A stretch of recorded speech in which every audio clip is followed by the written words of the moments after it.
You have to hear this to believe this. The International Criminal Court in The Hague is contemplating issuing arrest warrants against senior Israeli government and military officials as war criminals.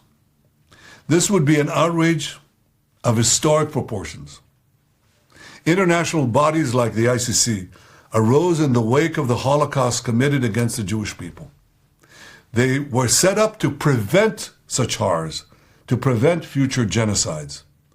Yet now, the International Court is trying to put Israel in the dock.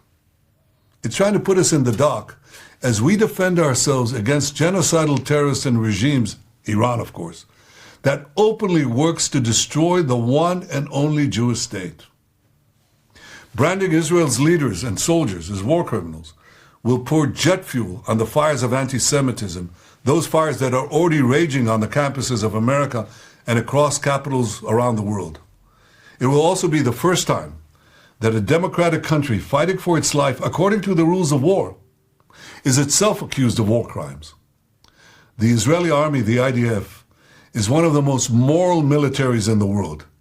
It takes endless measures to prevent civilian casualties, measures that no other army takes. It does so while fighting a terrorist enemy which uses its own civilians as human shields. You know the truth.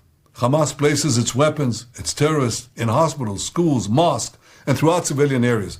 They do this in order to win immunity and to maximize civilian casualties. So while Hamas shows no care for the lives of Palestinians and steals humanitarian aid meant for civilians, Israel is facilitating a surge of humanitarian assistance to Gaza.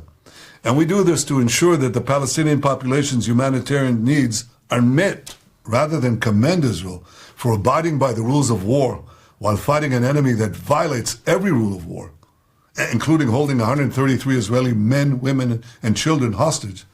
Who's the ICC targeting? The democracy called Israel. And in targeting Israel, the ICC would be targeting all democracies because it would be undermining their inherent right to defend themselves against savage terrorism and wanton aggression. Clearly, this threat by the ICC is not an attempt to enforce the law. Israel is not even subject to the court's jurisdiction, and it has an independent legal system that rigorously investigates all violations of the law.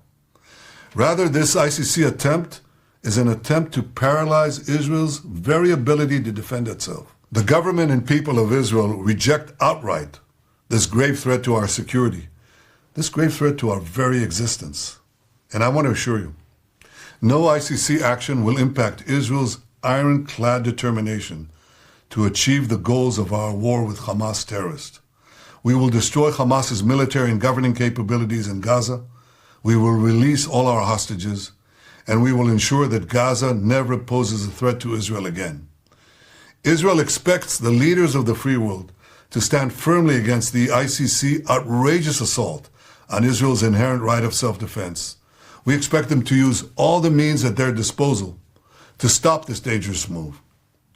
6 months after the terrible Hamas massacre of October 7th, 80 years after the horrors of the Holocaust, the Jewish state calls on decent people everywhere to reject this outrage by the ICC, to stand with Israel as we fight the barbarians of Hamas and Iran, and as we work to secure a more peaceful world.